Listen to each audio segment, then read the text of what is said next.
Muy bien, estamos en el Salón Amarillo de la Municipalidad de Rufino, agradeciendo la presencia del doctor Silvio Teisidó, como siempre, que lo molestamos más o menos una vez por semana a los efectos de mantener una información sobre la situación de COVID. Ciudad de Rufino. Doctor, buen día, Daniel Espinosa lo saluda. ¿Qué tal? Buenos días, Daniel y Alejandro. Bueno, estamos acá justamente por la razón de los informes epidemiológicos, tanto provenientes de la municipalidad como en las últimas semanas hemos accedido a la información de la región séptima del Ministerio de Educación de la provincia de Santa Fe, el cual hay algunas diferencias en cuanto a los casos reportados desde la municipalidad y ese informe. De acuerdo a eso, ¿cuál es la razón por esta diferencia que hay?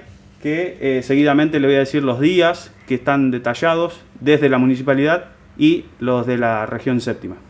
Bueno, mira, Daniel, yo lo que te puedo decir es que nosotros desde que se empezó a trabajar, ¿no es cierto?, desde el caso 1 que tuvimos en Rufino, siempre el municipio, ¿no es cierto?, en tiempo real, entendiendo como tiempo real de las 8 de la mañana, ¿no es cierto?, a las 10 y 18 horas, entre, ¿no es cierto?, los casos que iban surgiendo positivos, ya sea realizados en el hospital, en el privado, se iban subiendo al muro del municipio los casos activos, ¿no es cierto?, bueno, como toda la información que ustedes reciben. Eso es lo que hemos hecho siempre, nunca lo hemos dejado de hacer.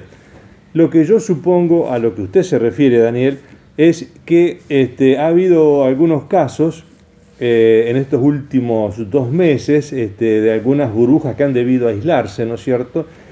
Y es muy probable que los valores que da educación se refiere a los docentes y al número de alumnos de burbujas aisladas, ¿no es cierto?, no de casos positivos. Nosotros lo que cargamos son los positivos comprobados, ¿no es cierto? Entonces es muy probable que esa diferencia numérica que vos encontrás ahí, ellos deben sumar el positivo más la burbuja que se aísla, ¿no es cierto? Por eso nosotros los casos aislados no los reportamos, o sea, llevamos una estadística que por supuesto la cantidad de aislados tiene que ver con la cantidad de activos, porque siempre ahí son los contactos estrechos, ¿no? Que siempre más o menos lo multiplicamos por 3, es un promedio que tenemos, o sea, si hoy estamos en 50 o 40 y pico de casos confirmados, ¿no es cierto?, andaríamos en 150, 200 a lo sumo de aislados, ¿no? Así que yo creo que puede pasar por ahí lo que informa educación, ¿no? Y que a veces si uno lo mira, lo quiere comparar, puede crear alguna confusión o duda, ¿no? Claro, bien, detalladamente lo que tenemos, la información desde la municipalidad en cuanto a casos positivos que ha reportado desde el día 12 hasta el 20 de agosto, por ejemplo. El día 12 reportaron 9 casos positivos, el día 13 2, el 14 2, el 17 9 casos positivos, el 18 4, el 19 6 y el 20 5 casos positivos. Todo eso sumándolo da un total de 37. El Ministerio de Educación, a través de la región séptima, informó que había 47 casos positivos, de un total de 531 personas aisladas, entre docentes y estudiantes. Claro. Sí, yo creo que se refiere a eso, ¿no? A las burbujas, digamos, no a casos positivos, sino a las burbujas aisladas para mí. Porque, o salvo que ellos hayan hecho ahí un reporte de todo el año, que es otra situación, me llama la atención, pero los casos, ¿no es cierto?, positivos los vamos nosotros cargando todos los días. Y si queda alguno a partir de las 8 de la tarde, se carga al otro día, como se lo hemos dicho siempre, ¿no? Sí, como sucedió los otros días con los 2 fallecimientos que hubo. Exacto. Que llamaba la atención de que notificaran un día 1 y al otro día 1 pareciera como si hubiera faltado, pero digamos, depende un poco del horario también. Exactamente, de carga. Del horario que nos ingresa a nosotros la constancia, ¿no es cierto?, del positivo, en este caso de la persona fallecida, ¿no? Yo le tengo que preguntar por enésima vez, se lo deben haber preguntado, porque incluso hasta ha habido pedidos de informes de parte del Consejo Deliberante.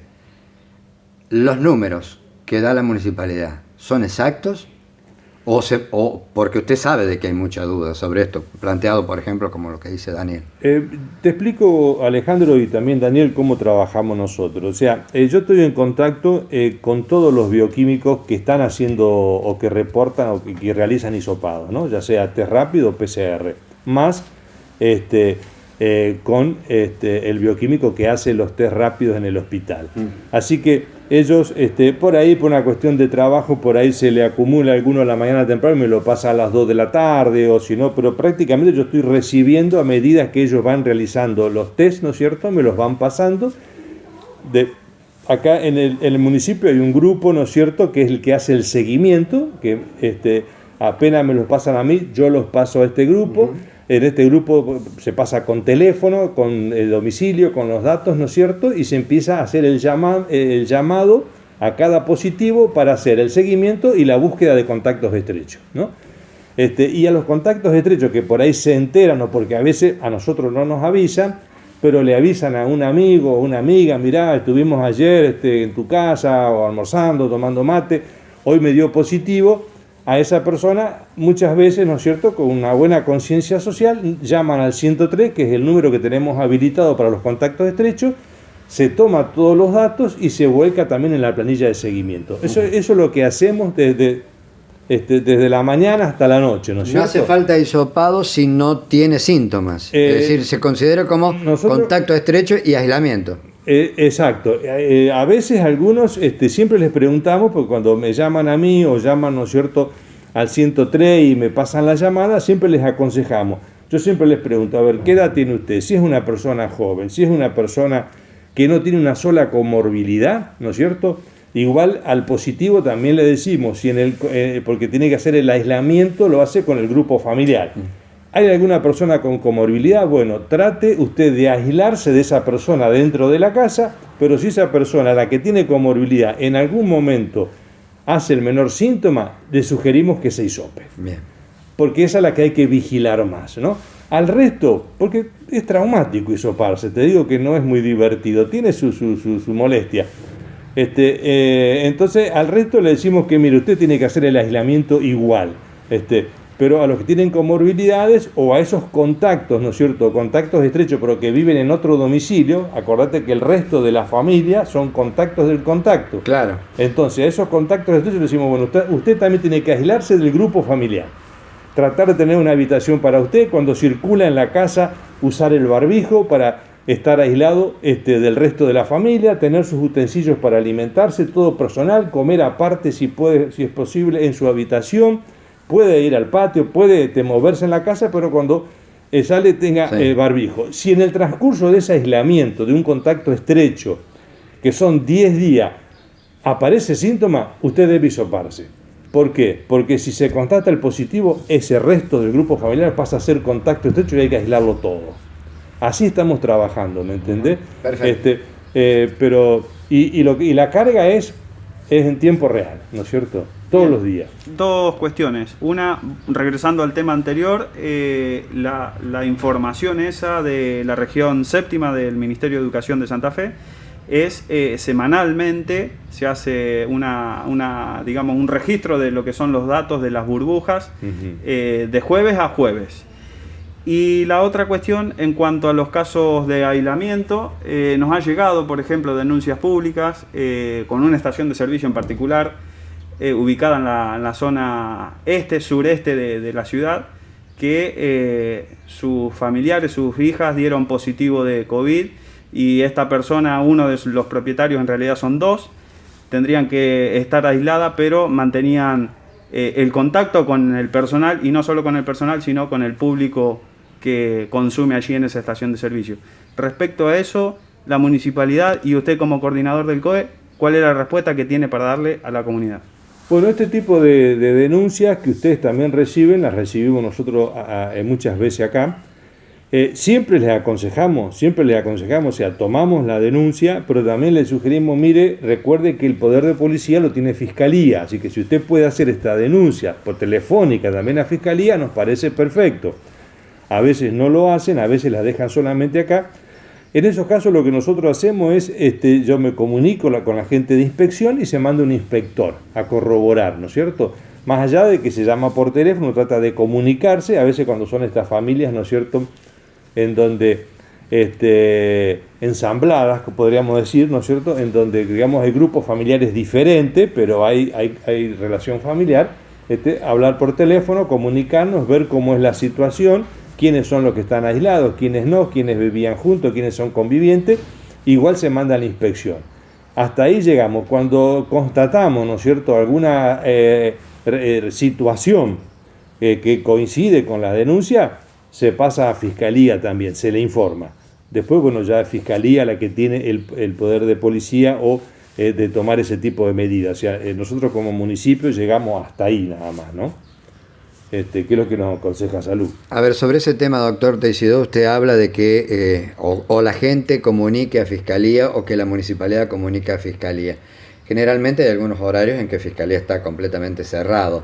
¿No sería conveniente la comunicación, por ejemplo, digo, al comando radioeléctrico, que ellos tienen justamente poder de policía, o a la comisaría tercera, para que actúen de alguna manera y ellos se comuniquen con el fiscal de turno? Al principio... No sé si me explico la pregunta, porque a la tarde no hay nadie en Fiscalía. Te entiendo, Alejandro. Sí, hay una situación ahí, hay una zona gris, como decís vos. Nos ha pasado al principio y molestábamos bastante también como decís vos, al comando, ¿viste?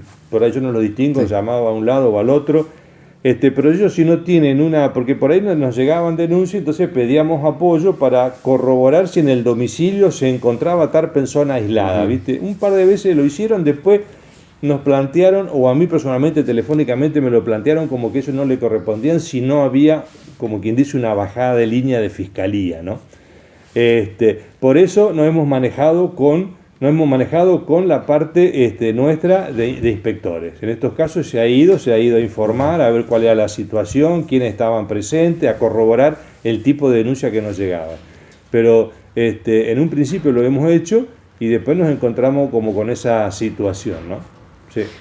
Bueno, yo quiero preguntarle, ¿cómo estamos en Rufino? Porque ayer el parte fue de 8, y veníamos en 0, veníamos en 2, y ayer aparecieron 8. Esto tiene que ver con lo del fin de semana, que los sábados y domingos no se hacen hisopados salvo las urgencias, o hay una pequeña suba.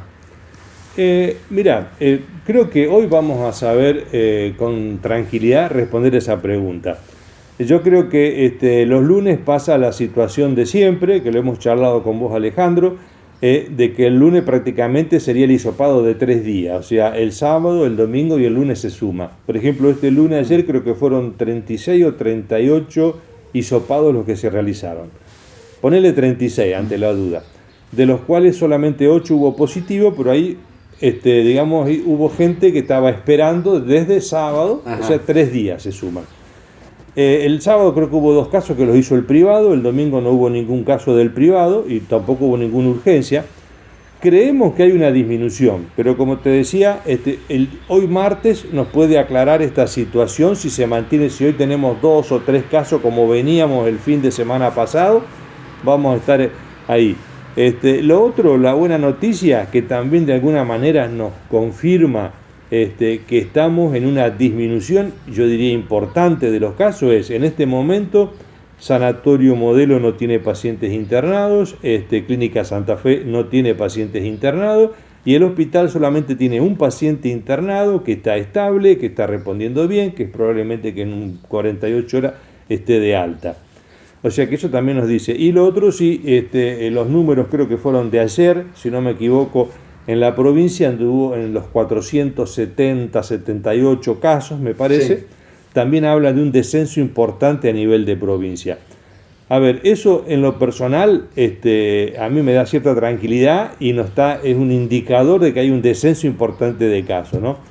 Por ahí sí me preocupa, y esto lo digo de forma personal como médico, como que se está abriendo todo, ¿me entendés? Uh-huh. O sea, ya deporte presencial.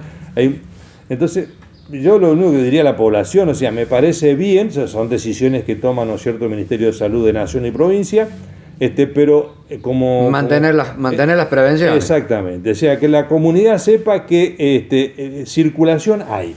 hay una disminución de casos importante, muy importante, pero circulación hay. Por lo tanto, el uso del barbijo, el distanciamiento, la higiene de mano, no las podemos dejar ni olvidarnos. No sabemos. Bueno, uno de los temas de esto es que la provincia, por ejemplo, luego del decreto del día viernes, que rige hasta el 3 de septiembre, hay también, ayer estuvimos hablando con la directora de uno de los jardines de infantes, hay para jardín de infantes presencialidad plena. Exacto. Plena, sí, punto 1. Se está hablando... ayer el ministro Trota con el Consejo Federal se está hablando de una disminución de la distancia en un 30% en las aulas, es decir que el distanciamiento chico a chico en vez de ser 1,5 metros pasaría a ser 1 metro. Uh-huh. Hay que tener en cuenta también que el sector adolescente del secundario ya, digamos, no es que haya tenido una vacunación, sino que está la posibilidad de que algunos se han vacunado de acuerdo a lo que a la manifestación de los padres. ¿Esto cómo lo ve usted a nivel general? Mira, sin entrar en... yo creo que a nivel general lo que te puedo decir, un poco no sé si lo charlamos en otra oportunidad, es que yo creo que esto tiene que ver con con la vacunación, que se están completando la vacunación en una cantidad de personas importante. Y cuando hablamos de vacunación completa, hablamos de las 2 dosis, ¿no es cierto? Entonces, el hecho de, y que también lo vemos, incluso fíjate vos que los últimos casos que hemos tenido se ha visto siempre, y bueno, acá lleva una estadística muy buena, Venado Tuerto, el grupo etario es entre los 40 y los 50, digamos, en donde más casos se ha visto. O sea, ha habido una disminución importantísima también en la edad, porque ya los abuelos, la gran mayoría tiene el esquema completo, sí. ¿No? Así que yo creo que tiene mucho que ver los esquemas completos, y en la medida que se termine de completar los esquemas de más personas, ¿no? Y a veces, y como te decía, uno ve todos los días por ahí personas que están sin ni siquiera la primera dosis, apelar, ¿no es cierto?, a esa conciencia también social, como le llamamos, si sabemos que la vacunación no es obligatoria, pero también sabemos que mientras haya gente que no esté protegida, ¿no es cierto?, el riesgo de tercera ola va a seguir estando vigente, como vemos que estaba pasando, como está pasando, por los informes que uno ve en Estados Unidos, en donde hay diferentes estados en donde hay gente antivacuna, y en esos estados donde mayor hay el porcentaje de ahora de la variante Delta y de esta segunda ola, ¿no? O sea, yo creo que tiene mucho que ver que se siga completando los esquemas, que la gente se vacune. Sabemos que en realidad el grupo antivacuna es minoritario, pero hay otra gente que parece por una falta de información o por diferentes razones, ¿no es cierto?, no se está vacunando, e insistimos que esa gente debe vacunarse, porque de ello va a depender, ¿no es cierto?, la disminución de los casos que se siga manteniendo, ¿no? Bien, doctor, volviendo al tema de la estación de servicio, ¿qué medidas tomó la municipalidad, más allá de las que explicó? ¿Hubo alguna sanción? La municipalidad, inspección quiero decir, se dirigió al lugar, constató la presencia de sus propietarios, ¿cuál fue la sanción? Y respecto a los casos aislados, ¿cuántas personas tiene hoy Rufino aisladas? Mira, respecto a las personas aisladas no tengo la cifra yo en este momento, pero siempre te digo, se multiplica por 3 o por 4, más o menos. Así que, porque tenemos poca denuncia de contacto estrecho, eso lo seguimos manteniendo desde el principio, mejoró un poquito pero no tanto, así que la mayoría los contactos estrechos la mayoría son familiares. Así que andaremos ponerle en 150, 180 personas de acuerdo a lo que tenemos. Respecto a lo otro, digamos que mi función o la función de salud termina cuando uno pasa, ¿no es cierto? Y acá, como te decimos, como municipio se ha ido varias veces, se va a hacer la inspección, se constata si alguna de las personas que deberían estar aisladas están presentes en el trabajo, ¿no es cierto? Hay personas que, como te decía, en tipo de familias ensambladas, por ahí no todos conviven en la misma casa. Entonces, si no conviven en la misma casa y no hay una relación de convivencia, por ahí no han sido contacto estrecho en las últimas 48, 72 horas. Si bien el protocolo dice 48, estiramos a veces hasta 72 horas con el positivo, vos no podés obligarlos, hay un protocolo que respetamos. Desconozco cómo terminó esa situación, creo que se pasó a Fiscalía, pero desconozco si Fiscalía chequeó. A mí Fiscalía no me pidió ninguna información respecto de eso, al menos, ¿no? Pero nos manejamos así. Desgraciadamente tenemos ciertas limitaciones en la respuesta a nivel Poder Judicial. Muy bien. Muy bien. Gracias, muy amable. No, gracias. Ahí estábamos. Bueno, el diálogo que teníamos aquí en el Salón Amarillo con el doctor Silvio Teisidó a cargo del COVID de la Municipalidad de Rufino. Volvemos a estudios.